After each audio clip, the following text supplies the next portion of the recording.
প্রিয় ছাত্রছাত্রীরা, এখন লকডাউন চলছে, তোমরা সবাই বাড়িতে বন্দি রয়েছো, আমরাও তাই।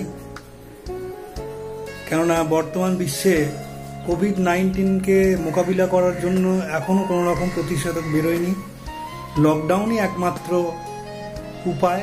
তো কতদিন এই লকডাউন থাকবে সেটা আমরা জানি না, কিন্তু পড়াশোনাটা যদি এর মধ্যে চালিয়ে নেওয়া যায়, এই চিন্তা ভাবনাটাকে মাথায় রেখেই সরকারের তরফ থেকে বিভিন্ন টাস্ক অ্যাক্টিভিটি দেওয়া হচ্ছে। সেই টাস্ক অ্যাক্টিভিটিটাকে সামনে রেখেই আজকে তোমাদের আমি একটা কবিতা পড়াবো ক্লাস 12 দ্বাদশ শ্রেণীর ছাত্রছাত্রীদের জন্য। তো যদিও টাস্ক অ্যাক্টিভিটিতে শুধুমাত্র 2 কি 3টে লাইন তার ব্যাখ্যা চেয়েছে, আমার মনে হয় যে পুরো কবিতাটা পড়িয়ে দিলে তোমাদের বুঝতে একটু সুবিধা হবে, এবং ওই 2 বা 3টে লাইনের উপর যে সমস্ত টাস্ক অ্যাক্টিভিটি দেওয়া হয়েছে সেগুলো আমি খাতায় লিখে তোমাদের তার ছবি পাঠিয়ে দেব, এবং এর সাথে তোমাদের টেক্সটটাও পড়াবার চেষ্টা করব। তো এবার আসা যাক আমাদের মূল বিষয়। এবারে আমরা চলে আসি আজকে আমাদের পাঠ্য বিষয়টির নিয়ে আলোচনা। আজকের আমরা পড়ব গিয়েব প্যাটেলের লেখা কবিতা অন কিলিং এ ট্রি।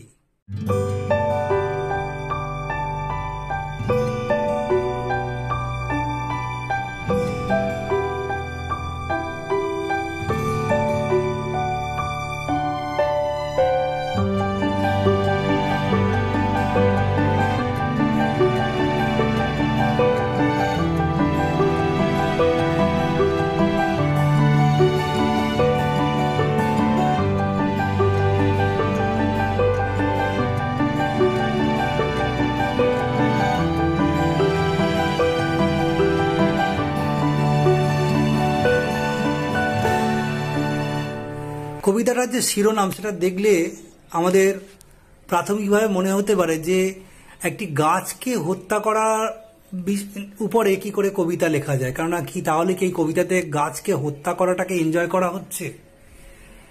এটা কি কোনো বিষয় হতে পারে? আমাদের মনে প্রশ্ন জাগতে পারে, is killing a subject to be enjoyed in poetry? এই প্রশ্নটা আমাদের মনে জাগতে পারে, এবং তার উত্তরটা নিশ্চিতভাবে নো। তাহলে কবি এই বিষয়টিকে কেন বেছে নিলেন? Then why has the poet chosen such a painful subject? এটা আমাদের মনে এই প্রশ্নটা আসতে পারে। তার উত্তরটা আমরা পাবো যদি আমরা কবিতাটা পড়ি, এবং আমরা বুঝতে পারবো যে এখানে মৃত্যু, একটি গাছের মৃত্যুকে এনজয় করা হয়েছে নাকি অন্য কিছু, এখানে কবি অন্য কোনো তিনি বার্তা রেখে গেছেন। তো চলো আমরা আজকে কবিতাটা পড়ে নিই। অন কিলিং এ ট্রি, গিয়েব Patel. It takes much time to kill a tree, not a simple jab of the knife will do it. কবি বলছেন ইট টেক্স মাচ টাইম, অনেক সময় লাগে, টু কিল আ ট্রি, একটা গাছকে হত্যা করতে। কবি বলতে পারতেন টু কাট এ ট্রি, কিন্তু তিনি বলছেন to kill a tree.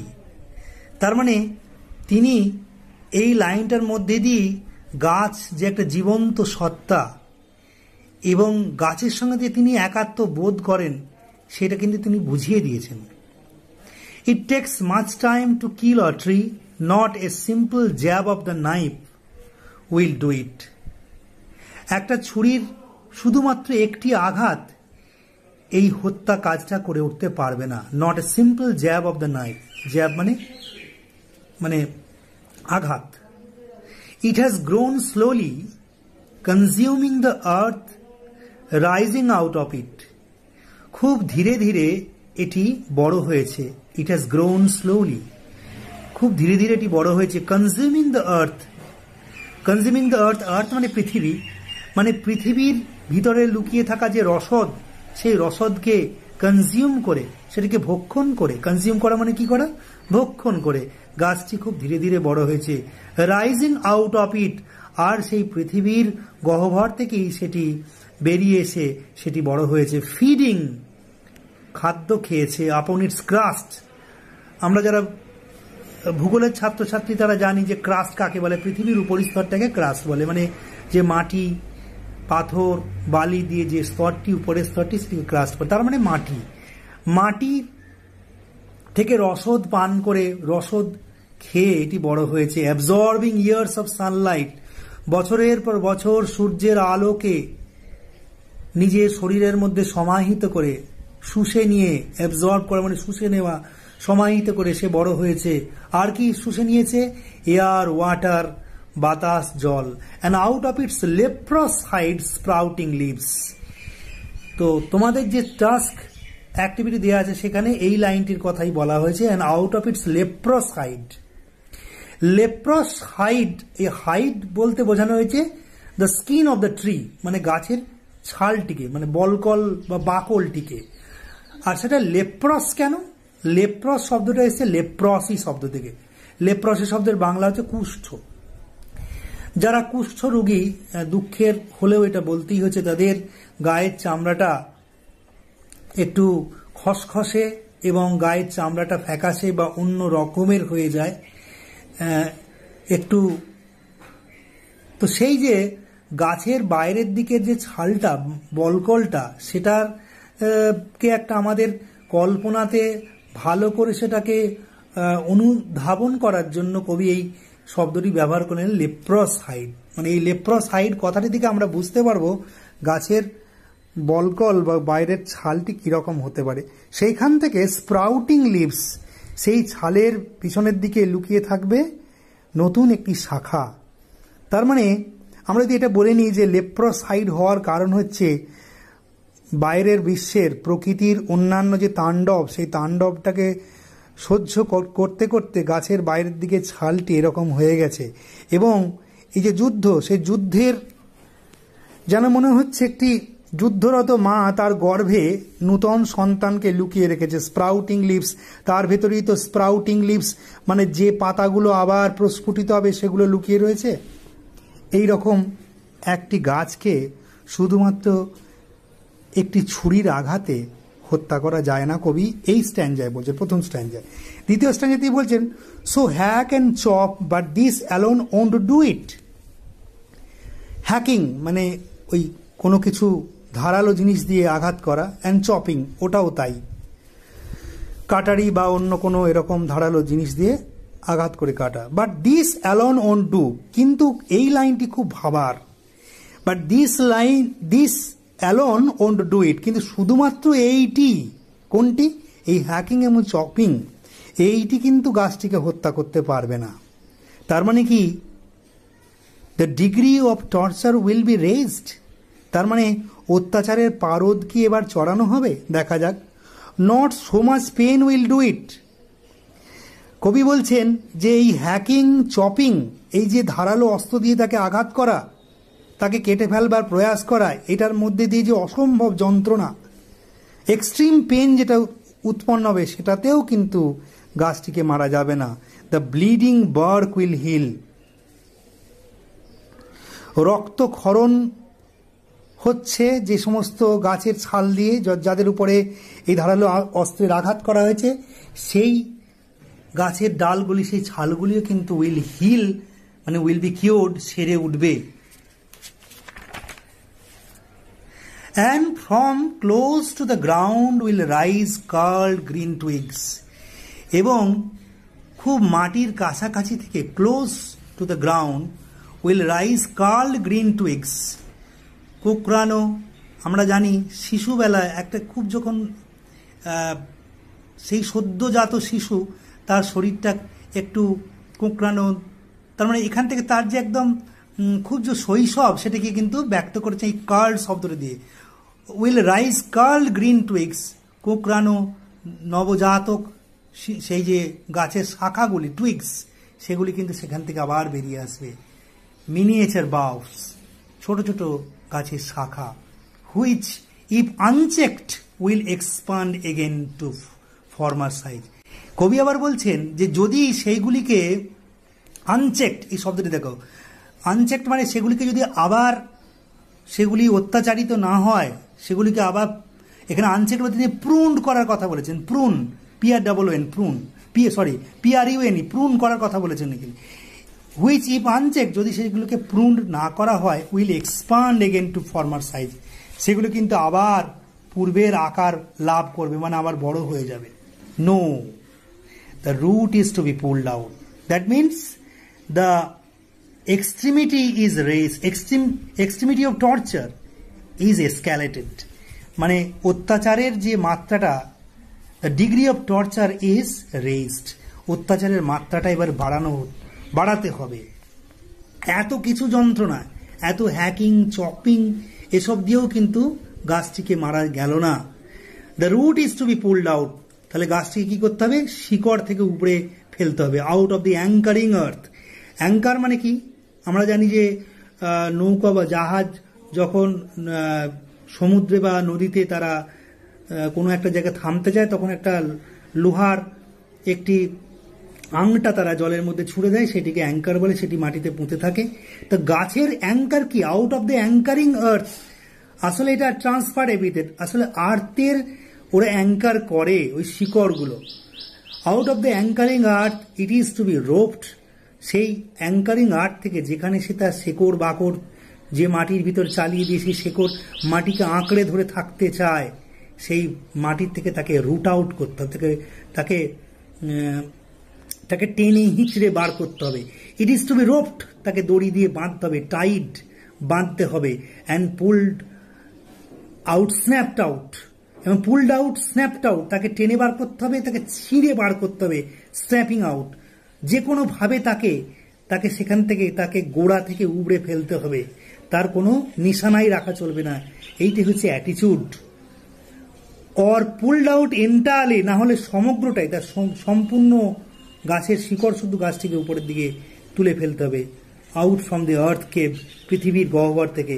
And the strength of the tree exposed, এই যে লাইনটা, and the strength of the tree exposed, কথাটি অর্থ হচ্ছে যে গাছ যে শক্তি প্রদর্শন করে মাটির ভিতরে টিকে থাকতে চেয়েছিল, যে শিকড়গুলি তাকে এত কিছু অত্যাচারের পরেও তাকে বাঁচাবার রসদ যোগাচ্ছিল, সেই যে শেষ তার যে সম্বল, তার যে শক্তি, তার যে ব্যক্তিগত রক্ষা কবচ, সেটিকে পুরো উপরে ফেলতে হবে। এবং এটি হচ্ছে একটি স্যাডিস্টিক, এটা extreme sadistic nature of man, যে তাকে মাটির ভিতর থেকে তুলে উপরে ফেলে তাকে পদানত করতে হবে, তার সমস্ত শক্তিকে একদম নিঃশেষ করে তার চোখের সামনে দেখাতে হবে যে আমি তোমাকে পরাজিত করলাম। The source, white and wet, the most sensitive hidden for years inside the earth. The source বলতে এখানে সেই মূলকেই বলা হয়েছে, যে মূল হচ্ছে তার জীবনের সোর্স, তার বেঁচে থাকার যে উৎস, সেই মূল হচ্ছে তার মূলের মধ্যে দিয়ে সে কিন্তু মাটির গহ্বরে থাকা সমস্ত খনিজ পদার্থ, জল, এই সমস্ত শোষণ করে। সেই সোর্স, হোয়াইট অ্যান্ড ওয়েট, সেটা সাদা এবং ভিজে। দ্য মোস্ট সেন্সিটিভ, হিডেন, সেটি কিন্তু সেন্সিটিভ মানে যেখানে এই মূল, সেই জলের সন্ধানে কিন্তু মাটির গহ্বরে সে যেতে থাকে এবং সেটি অত্যন্ত সংবেদনশীল, হিডেন, এবং সেটি লুকোনো থাকে মাটির ভিতরে। For years inside the earth, বছরের পর বছর মাটির নিচে লুকানো থাকে। Then the matter of scorching and choking, তারপরে আসে কি, রোদে সেই গাছটিকে উপরে ফেলা, গাছটিকে রোদে ঝলসানো, বেকিং করা, and choking in sun and air, এবং তাকে রোদের মধ্যে দিয়ে তাকে দম আটকে, গলা টিপে তাকে হত্যা করা, ব্রাউনিং তাকে, এবং তারপরে সেই লাশটা আস্তে আস্তে বাদামি বর্ণ ধারণ করা, হার্ডেনিং, যেমন করে মানুষের মৃতদেহের যেমন করে রাইগার মর্টিস হয়, সেরকম করে গাছটি আস্তে আস্তে শুকিয়ে শক্ত হতে থাকে, টুইস্টিং, বেঁকে যেতে থাকে, উইদারিং, তারপরে উইদারিং and then it is done, এবং তারপরে সেই গাছটির পাতাগুলি সমস্ত ঝরে যায়, এবং তখন বোঝা যায় না এতক্ষণে গাছটি, অবশেষে গাছটি সম্পূর্ণভাবে তাকে হত্যা করা গেছে।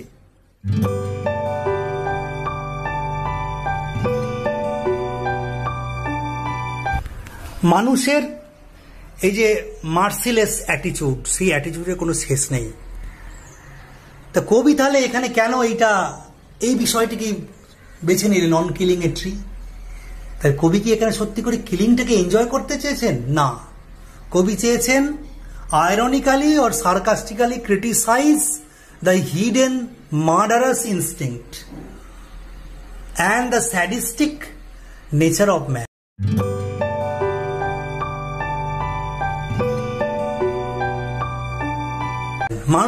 প্রত্যেক মানুষের মধ্যেই একটা মার্ডারাস ইনস্টিংক্ট রয়েছে একটা, সেটি কিন্তু হয়তো মানুষ খুব বুদ্ধিমান জাত, তারা আইন কানুন বাঁচিয়ে সবকিছু করে, কিন্তু কখনো কখনো তাদের এই মার্ডারাস ইনস্টিংক্টের নোক দাঁত বেরিয়ে আসে, বোঝা যায় যে তাদের মধ্যে কিন্তু এটা সুপ্ত অবস্থায় আছে।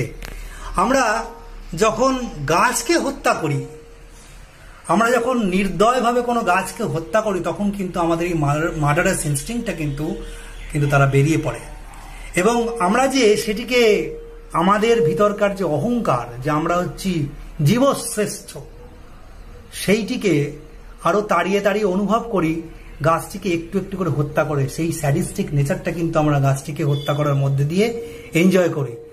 তো মানুষের এই যে মার্ডারাস ইনস্টিংক্ট, স্যাডিস্টিক নেচার, সেটিকে কিন্তু কবি এখানে ক্রিটিসাইজ করার জন্য এই কবিতাটি লিখলেন, এবং তিনি মানুষের ভিতরে এই প্রকৃতি, সবুজ প্রকৃতির প্রতি সহানুভূতি এবং তাকে রক্ষা করার একটা মানসিকতা তৈরি করার উদ্দেশ্যেই কিন্তু এই কবিতাটি লিখলেন।